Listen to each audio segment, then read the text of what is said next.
Okay, well, hopefully I'll be able to get us back on schedule because I cleverly anticipated that Brian and Victoria would introduce you to some of the concepts that I was going to mention today, so hopefully I can throw out many of my slides and not have to mention them and just get right to the meat of my proposal.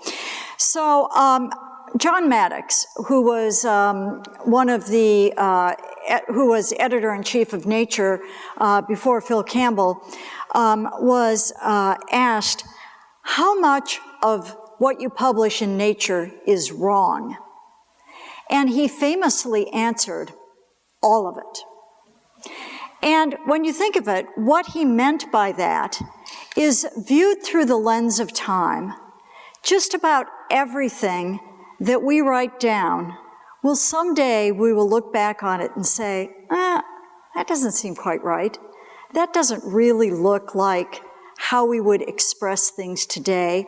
So most papers don't really stand up to the test of time. If I look back at papers that were published in the earliest issues of Science magazine back in the 1800s, I probably wouldn't publish them again today, even if I, said that I didn't care about, how up to date they were because of just the test of time.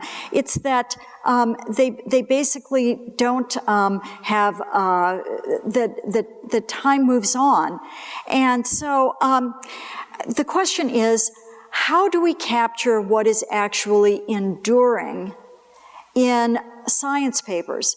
And it's probably not actually the interpretation in the papers, but is more the data, the materials, perhaps the code, and the methods. And those are individual elements. So if I look at what we actually use as science's criteria for publishing papers, they're here. We want them, of course, to be technically solid. We want them to be novel. We want them to advance the field. And we want them to be of broad interest to an interdisciplinary audience. But these criteria alone are probably not the ones that are going to make for those papers that have that longest shelf life, that endurance that means we look back at a paper 10 years from now and say that that paper has real legs. So what I want to propose to you today as my one idea to take forward is how to turn each and every member of the scientific community into a peer, and to make this reviewing process something that continues on into the lifetime of papers through what I'm going to call a voting process that is connected to the badges that Brian introduced. Remember, he showed the data citation badge that papers can earn.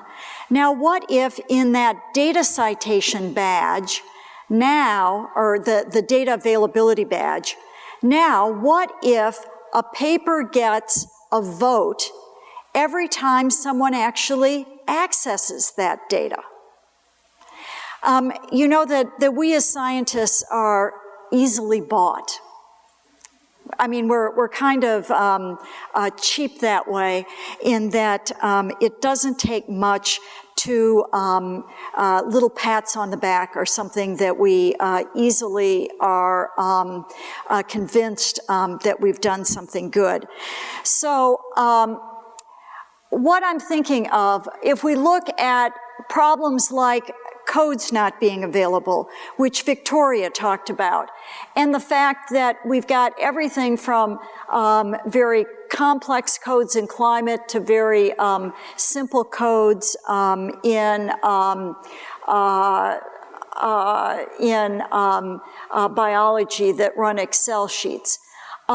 This is very important for reproducibility, but what if we had a badge for codes being available, and every time someone accessed your code, you got a little vote on your paper? And just the same way that scientists compete to get citations for their paper, they competed to get most votes on their badges because people were actually using their codes. Or another problem we have is samples not being available. And we have everything, like my picture on the left is one of the cores from the famous expeditions of the sailing ship Vima, upon which the Milankovitch cycles were founded, from looking at the layers in the sediments. The Vima cores have been sampled to destruction. There's basically no samples left. And many biologists who have created novel reagents have been so generous in giving away those reagents that they have none left. But what if you had a samples and reagents available badge on your paper, and every time you made that available, you got a little vote on your badge. So it's more than just getting the badge, you get the vote every time you make it available. Or here, statistical problems such as p-hacking. I'm not sure how we actually vote that someone didn't p-hack, but I'm sure that in the breakout groups people can figure out how people can get thumbs up for doing that correctly. And the experimental protocols. What if people, when they explain their experimental protocol for other people using their experimental protocols, they also get votes because they did such a good job of explaining it that someone could actually follow it. Now there's something novel. Okay, so Brian mentioned the top standards which have been published in Science. We'll be happy to give you the links if you don't know where to find them. But there are 8 standards, including all the way up to replication. Let's suppose you get a vote for someone replicating your study, as long as it's published. I mean, obviously, we don't want people getting votes for unpublished replications because we want to make sure that people aren't just saying, oh yeah, I replicated it and it's actually your mother or something, putting that up. But I'd like to end here and just say I think this would be a way to turn every person in the scientific community into a peer for the lifetime of the paper and in a way that rewards the scientific community. So I'll end there. Thank you.